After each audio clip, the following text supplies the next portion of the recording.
창세기 21장 8절 말씀부터 21절까지 말씀,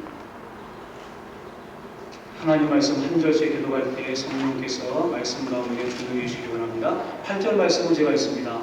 아이가 자라매 젖을 떼고 이삭이 젖을 떼는 날에 아브라함이 큰 잔치를 베풀었더라. 사라 즉 아브라함의 아들 애굽인 사라의 아들이 이삭을 이르니라. 그가 아브라함에게 이르되 이 여종과 그 아들을 내쫓으라.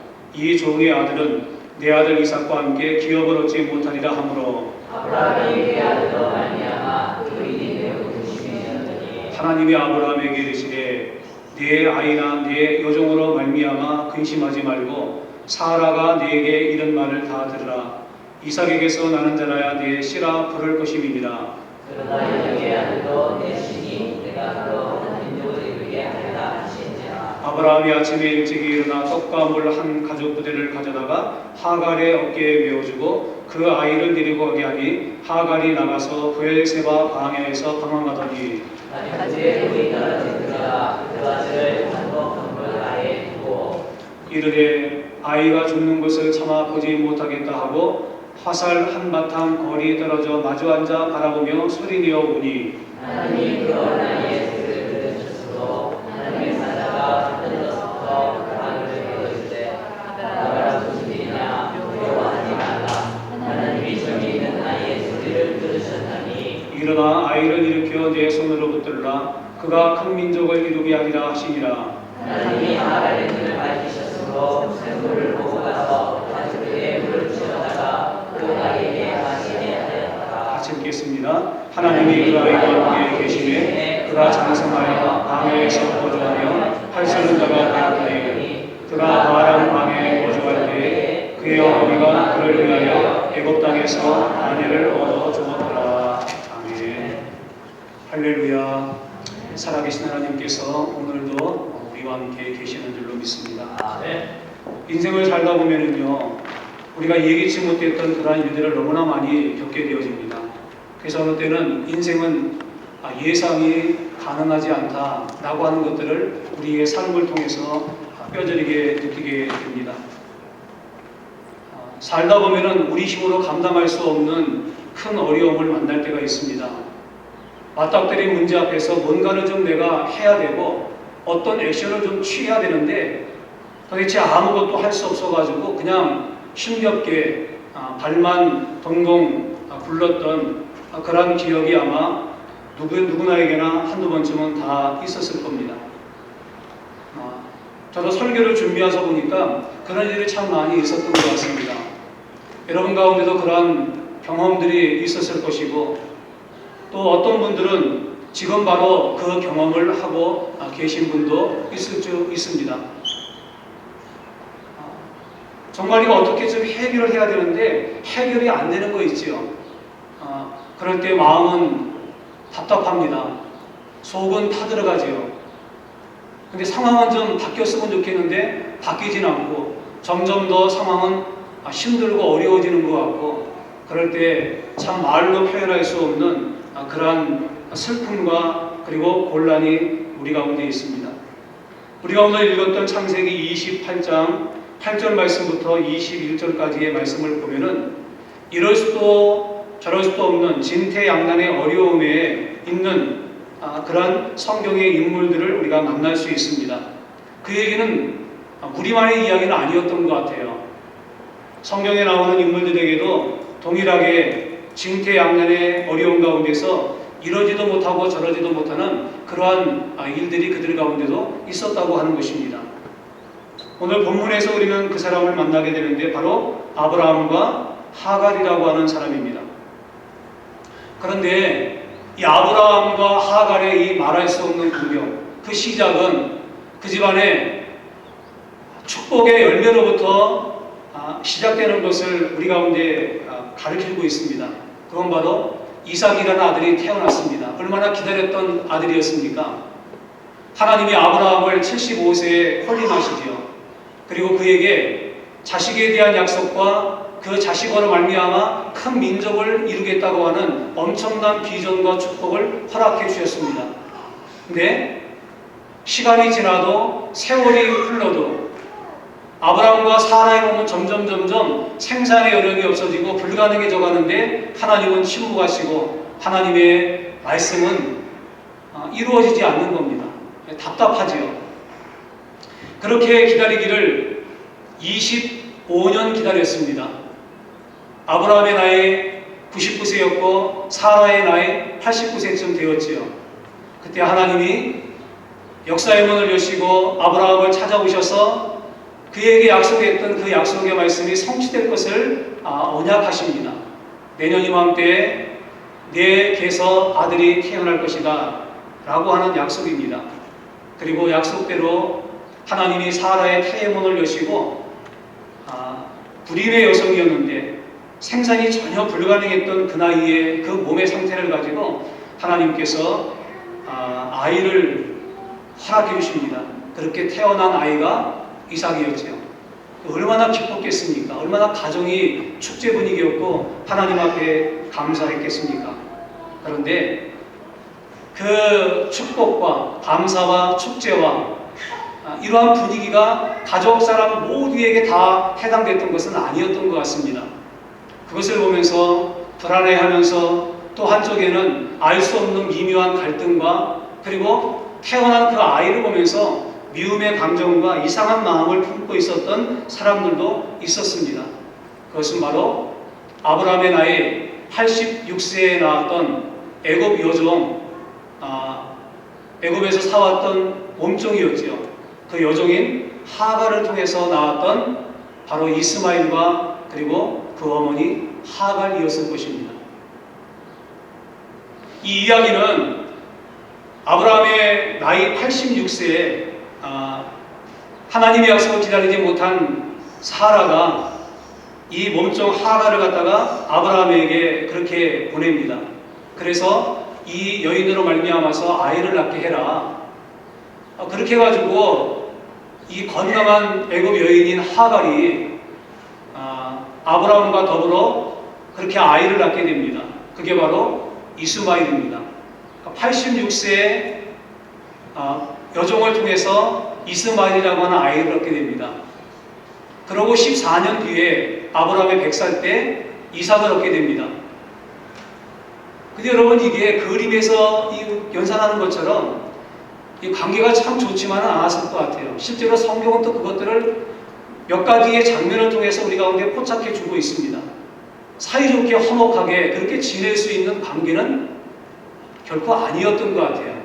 그냥 우리 생각이야 서로 좋게 지내면 되지 않을까 싶은 그런 마음은 삼자의 마음이고 남자들의 마음일 것 같아요.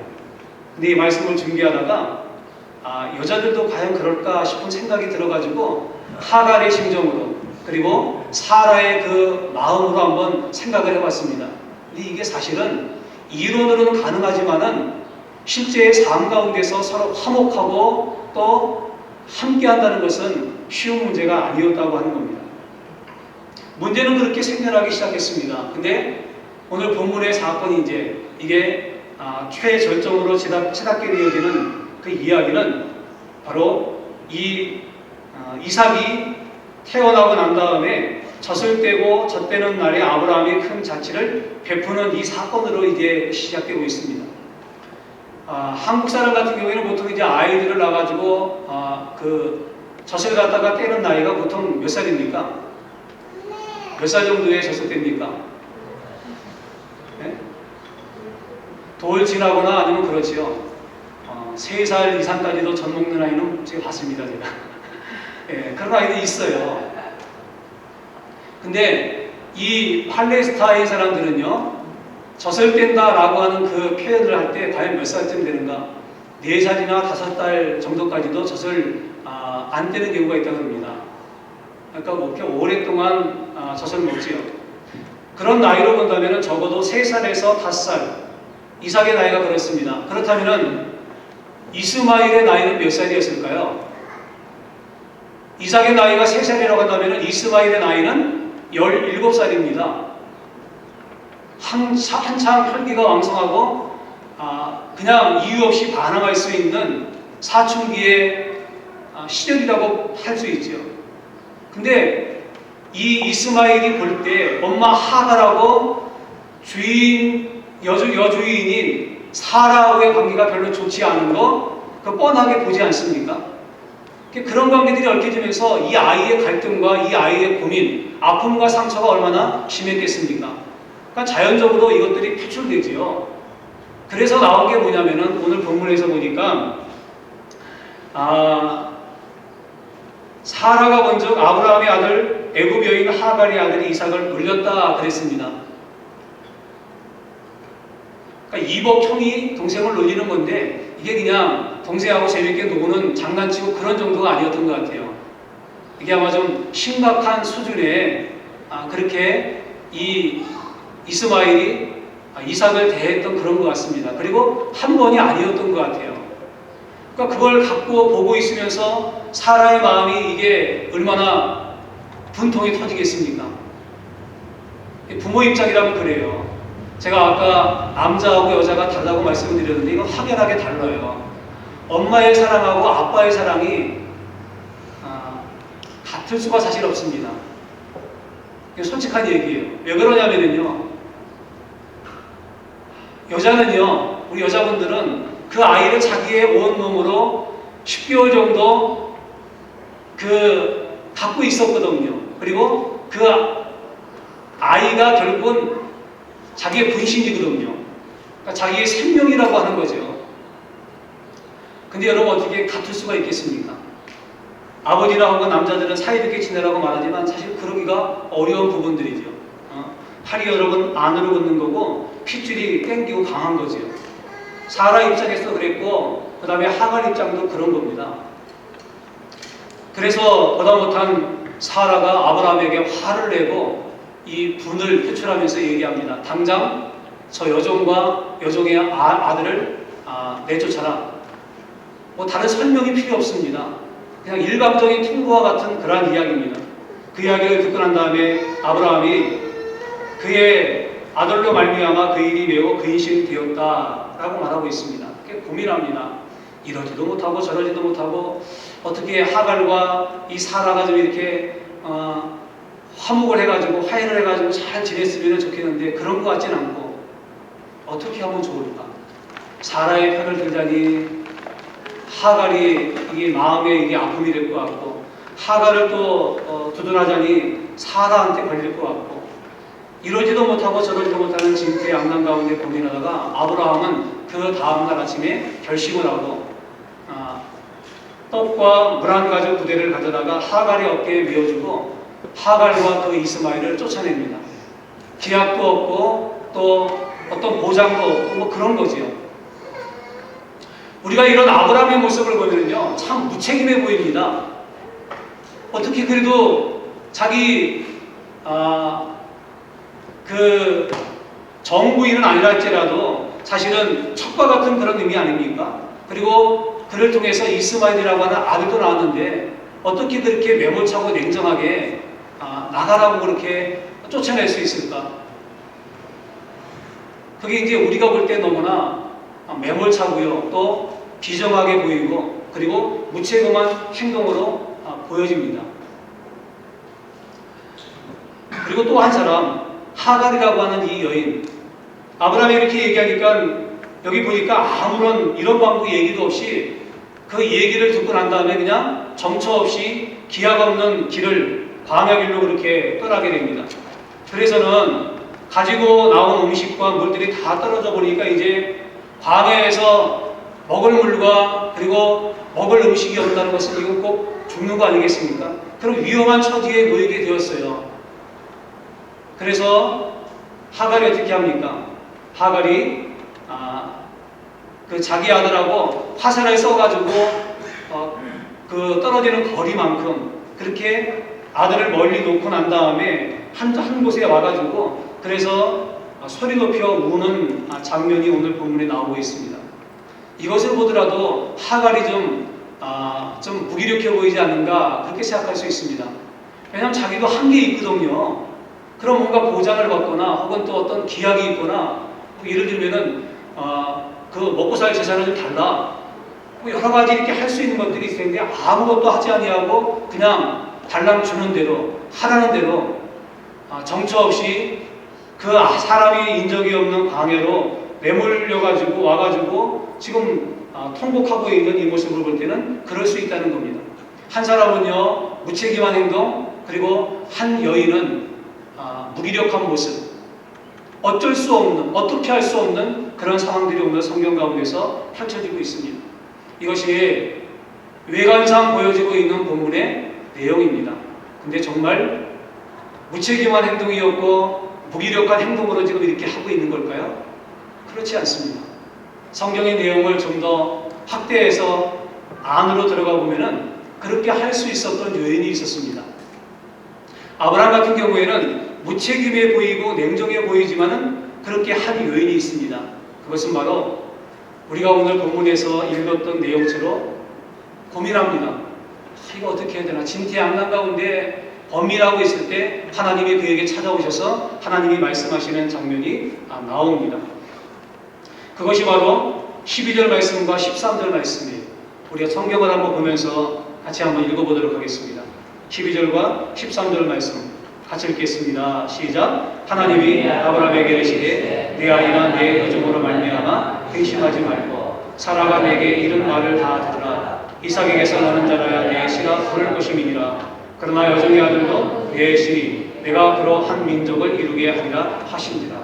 고민하고 범민할 때 하나님이 그를 놓고하고 찾아오셨습니다. 그리고 말씀을 주십니다. 근데 이 말씀은 위로의 말씀이었고 격려의 말씀이었고 고민하고 있는 이 아브라함의 그 문제를 갖다가 일순간 다 해결할 수 있는 해결의 말씀이었다는 겁니다. 그거 뭡니까? 사라가 시키는 대로 해라. 그 대신에 하갈과 이스마엘은 홀로 떠나는 것이 아니라 내가 그들과 함께하고 그리고 내가 그 아들을 통해서 한 민족을 이루게 하고 그를 축복할 것이다 라고 하는 축복의 언약의 말씀이었습니다. 아브라함은 그 이야기 들으면서 귀가 번쩍 뜨였습니다. 왜냐하면 이 이야기는 자기가 하나님으로부터 오래전에 들었던 언약의 말씀이었기 때문에 그렇습니다. 우리도 이 말씀을 들으면서 내가 그로 한 민족을 이루게 하리라고 하는 축복의 이 말씀은 어디서 많이 들었던 내용이었습니다. 이게 여러분 어디에서 하나님이 아브라함에게 하셨던 말씀이었습니까? 그것은 바로 하나님께서 아브라함을 콜링하실 때 주셨던 축복의 약속의 말씀입니다. 그게 바로 창세기 12장에 나오는 말씀이죠. 하나님이 아브라함에게 이르시되 너는 너의 본토 친척 아비 집을 떠나 내가 네게 지시할 땅으로 가라. 내가 너로 큰 민족을 이루고 네게 복을 주어 내 이름을 창대케 하리니 너는 복의 근원이 될지라. 너를 축복하는 자를 내가 축복할 것이고 너를 저주하는 자를 내가 저주할 것이며 내가 네 인생의 여정 가운데 네 후손들 가운데 내가 함께할 것이다. 바로 아브라함은 그 약속의 말씀을 마음 가운데 받고 정처 없이 본토와 친척 자기가 읽었던 모든 것들을 다 내려놓고 가나안 땅으로 여행을 떠나지 않았습니까? 그래서 여기까지 왔었고 그 여정 가운데 하나님이 약속을 따라서 자기에게 이삭이라고 하는 아들을 주셨고 그 이삭이 지금 하나님의 축복 가운데 성장하는 것을 그 열매로 지금 보고 있는 거 아니겠습니까? 그러니까 고민 가운데 있고 갈등 가운데 있고 번민 가운데 있는 이 아브라함에게 하신 하나님의 말씀은 바로 자기의 삶을 통해서 실현되고 성취되어진 하나님의 약속의 말씀이었다는 겁니다. 그래서 아브라함은요 하나님의 이 약속을 믿으면서 그래서 매몰차게 보여지는 행동일지 모르지만 그 다음날 아침 떡과 가죽 한 무대의 물을 하갈과 이스마엘에게 주고 난 다음에 떠나라고 그렇게 말할 수 있었던 겁니다. 이건 뭡니까? 무책임한 행동이 아니라 하나님의 언약의 말씀이 자기 가운데 이루어진 것처럼 이 하갈과 이스마엘을 통해서 약속하신 이 놀라운 축복이 그대로 그들의 인생 가운데도 이루어질 것을 믿는 책임 있는 순종적인 행동이 바로 이 아브라함의 모습이었다는 겁니다. 그래서 할 수 있었던 거예요. 또 한 가지 하갈을 볼까요? 무기력하게 보입니다. 아들의 생계와 미래를 엄마가 책임져야죠. 그러면은 아버지가 비정하게 만약에 그랬다고 한다면은 엄마가 책임져야 되는데 너무나 무기력한 거 아닙니까? 아무런 것도 요구하지 아니하고 보장도 받지 못하고 광야로 내쫓겨가지고 참 처량한 신세 아닙니까? 그런데 이 하갈의 이야기를 보면은요, 광야로 내쫓긴 게 처음이 아니에요. 지금 두 번째입니다. 처음 내쫓긴 내용이 창세기 16장에 나와요. 아브라함과 동침하고 난 다음에 임신했습니다. 그리고 그때나마 이 하갈이 혈기가 좀 왕성했던 것 같아요. 뭘 좀 모르고 혈기는 왕성하고 하니까 자기가 아이를 가진 것, 그리고 사라는 지금 애가 없지 않습니까? 그것 때문에 아마 사라를 갖다가 좀 많이 괴롭히고 힘들게 했던 것 같아요. 성경이 이렇게 얘기해 주고 있어요. 심히 괴롭게 하였다. 그러니까 사라가 이게 또 가만히 있지 않잖아요. 그러니까 하갈이 견디다 못해갖고 집을 뛰쳐나왔습니다. 정처 없이 광야로 그렇게 나왔던 거예요. 근데 뭐 아무것도 없잖아요. 자기를 반겨주는 사람도 보장도 없는 그런 상황 아닙니까? 그렇게 나왔는데 자기의 신세가 참 처량하지요. 그래서 울고 있을 때 자기는 아무도 없고 도움 줄 사람도, 그리고 자기를 돌봐줄 사람도 없다고 생각했던 그 광야 가운데에서 하나님의 천사를 만납니다. 하나님의 천사가 외롭고 고통 가운데 울부짖고 있는 이 하갈을 찾아오셔서 하갈에게 언약의 말씀을 주십니다. 그것은 바로 우리가 오늘 읽었던 이 본문에 나오는 내용과 똑같은 것이었습니다. 창세기 16장 10절 말씀에 보니까 이렇게 말씀하고 있습니다. 여호와의 사자가 또 그에게 이르되 내가 내 씨를 크게 번성하여 그 수가 많아 셀 수가 없게 하리라 그랬습니다. 한 민족을 이루고 큰 나라를 갖다가 만들게 하겠다는 이스마엘을 통한 하나님의 언약의 말씀을 주셨습니다. 그래서 하갈이 깨달았어요. 내 생각에는 사람도 없고 인적도 없고 나를 도와줄 사람도 없는 그냥 호련단신 나홀로 광야에 버려진 것처럼 생각했는데 여기서도 하나님은 계시는구나. 그리고 하나님은 내 사정과 형편을 다 보시는구나. 그래서 그가 고백했던 것이 뭡니까? 바로 보시는 하나님, 살피시는 하나님, 이런 고백을 하게 되어집니다. 그리고 하나님이 하갈의 눈을 여셔가지고 보니까 샘이 있는 거예요. 그래서 그 샘의 물을 가지고 자기 생명을 연장하게 되지요. 그래서 이 하갈이 이 광야에서 만났던 하나님을 보면서 하나님의 놀라운 그 약속과 또 임재와 또 자기에게 눈을 열어서 샘을 여셨던 그 하나님을 보시면서 그 장소를 뭐라고 말했냐면은 부엘 라헤로에 그렇게 얘기합니다. 보시는 하나님이 계신 샘, 바로 그런 뜻이에요. 그런 경험이 이 하갈 가운데 생생한 하나님의 임재를 맞닥뜨리면서 체험적이 됩니다. 그래서 그 다음에 어떻게 되는지 아세요? 하갈이 자기의 분과 그 다음에 이 사라의 또 시달림이 있었겠지요. 그래서 나왔는데 지발로 다시 그 집으로 들어갑니다. 그래서 아이를 낳게 되고 그리고 이 많은 세월 동안 함께 했다는 겁니다. 다시 근데 광야로 나와서 지금 울고 있습니다. 그 울음의 의미는 뭘까요? 그건 한스럽고 정말 내가 원통하고 분하고 원한이 사무친 그런 통곡의 지금 울음을 울고 있냐? 외관상은 그렇게 보입니다. 근데 사실은 그렇지 않습니다. 이 울음은 지금 어떤 울음입니까? 그 옛날 광야에서 내가 방황하고 있을 때 나를 찾아오시고 나를 살피시고 그리고 내 인생길을 인도하시고 이 아이를 순탄하게 출산하게 만드시고 지금까지 이 아이를 보호하시고 인도하신 그 하나님께서 이 광야에 분명히 계실 것인데, 하나님, 내 형편과 사정은 사람에게 알릴 수 없고 누가 날 도와줄 수 없습니다. 내가 이러지도 못하고 저러지도 못하는 이 정말 진퇴양난의 어려운 상황 가운데 있는데 하나님은 아시지 않습니까? 하나님은 보시지 않습니까? 하나님은 듣지 않습니까? 하나님은 해결할 수 있지 않아요?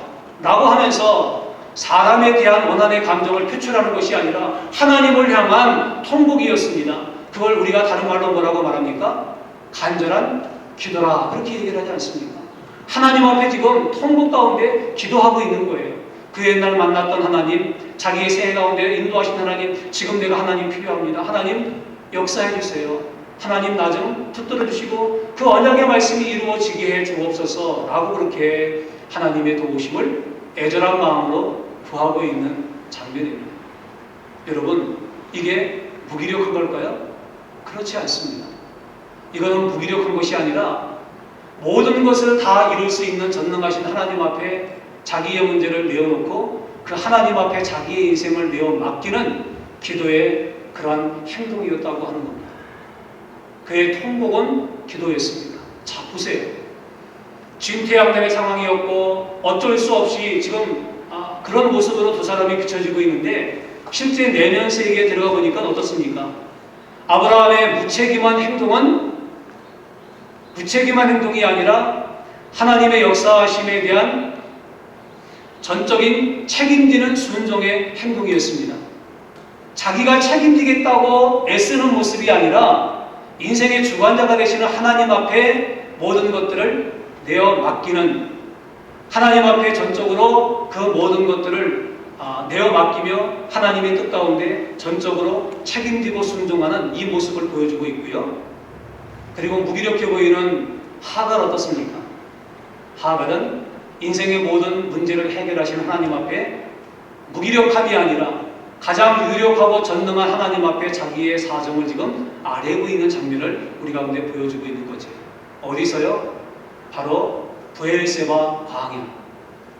사람의 도움을 기대할 수 없는 척박한 땅, 절망의 장소에서 오직 하나님의 도우심을 구하고 있습니다.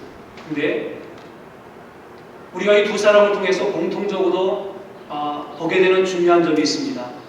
그것은 내가 뭘 하겠다고 이렇게 나서가지고 인간적인 노력이나 힘을 쓰는 모습이 아니라 자기를 다 내려놓고 자기의 중심을 하나님 앞에 내어 맡기는 모습이 이 아브라함과 하갈 가운데 있었던 것을 보게 되어집니다. 이게 오늘 우리가 배워야 되는 겁니다. 진퇴양난의 상황 같은 그런 있어요 다. 그런 것들을 경험해보고 지금도 아마 그런 것들을 경험하는 사람들이 있을지 모르겠습니다. 그럴 때 우리가 어떻게 해야 되는가? 여러분, 아브라함과 그리고 하갈의 생애 가운데 역사하셨던 그 하나님이 오늘 진퇴양난의 상황 가운데서 이러지도 못하고 저러지도 못하는 저와 여러분의 삶 가운데서 동일하게 역사하셨던 하나님인 줄로 믿습니다. 하나님은 우리가 그럴 때 그러셨어요. 아브라함에게만 그런 경험이 있는 것이 아니라 하갈에게만 그런 체험이 있는 것이 아니라 저와 여러분들 가운데도 그러한 체험과 그러한 임재와 그러한 경험들이 있었다라고 하는 거지. 그렇다면 우리가 이러한 어려운 문제를 당면하면서 어떻게 해야 될까요? 오늘 아브라함과 하갈이 이 행동을 했던 그 내면에는 하나님을 향한 전적인 신뢰와 자기 내려놓음이 있었던 것입니다. 참 그런 것 같아요. 내가 뭘 하려고 그러면은요, 실타래가 엉키는 것처럼 더 엉킵니다. 그때는요, all 써가세요. 쉽지 않습니다. 그래도 뭔가 해야 되는 거 아닌가, 이렇게 하다가는 큰일 나는 거 아닌가라고 그럴 수 있습니다. 그럴 때에는요, 다 내려놓으세요. 그리고 우리의 마음, 우리의 모든 것들을 다 내려놓고 우리의 눈과 우리의 마음을 하나님에게 주목하고 하나님께 내어 맡기는 이러한 은혜가 있어야 될 줄로 믿습니다. 그럴 때 하나님께서 이 두 사람의 생애 가운데 찾아오셔서 역사해 주신 것처럼 오늘 저와 여러분의 인생 가운데도 이러한 축복들과 은혜들을 베풀어 주시는 줄로 믿습니다. 우리가 브엘세바 같은 광야의 그런 척박하고 또 사람의 도움도 기대할 수 없는 그러한 상황 가운데 우리가 놓일 수 있습니다. 근데 오늘 본문의 말씀 보니까 그런 브엘세바의 광야가 어떻게 변해집니까? 하나님의 해피엔딩으로 모든 것이 끝나지는 것을 보게 되어집니다. 그 하갈과 이스마엘이 떠나니까 아브라함의 가정 가운데는 화목이 돌아왔습니다. 그러면은 하갈과 이스마엘은 불행의 인생으로 떨어졌는가? 그렇지 않아요. 여기 보니까 광야지만은 건장한 모습으로 이 이스마엘이 성장해지고 그리고 그를 위해서 그의 어머니가 아내를 그렇게 준비하는 과정들이 나와 있습니다. 그리고 이스마엘을 통해서 하나님께서 큰 민족을 이루게 되지요. 결국 뭡니까? 하나님이 책임지시고 하나님이 인도에 가셨기 때문에 그런 겁니다. 저와 여러분들 가운데도 지금 우리가 처해 있는 상황이 부엘세바와 같은 광야일 수 있습니다.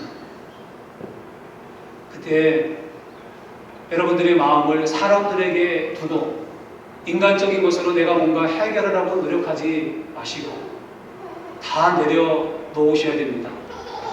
그리고 하나님께 모든 것을 내어 맡기세요. 그분을 주목하시고 그분을 집중하시고 그분께 여러분의 인생에 핸들을 드릴 때 모든 것을 변화시키시고 우리 인생 가운데 약속하신 것들을 이루시는 해피엔딩의 웃음꽃이 만발하게 될 줄로 믿습니다.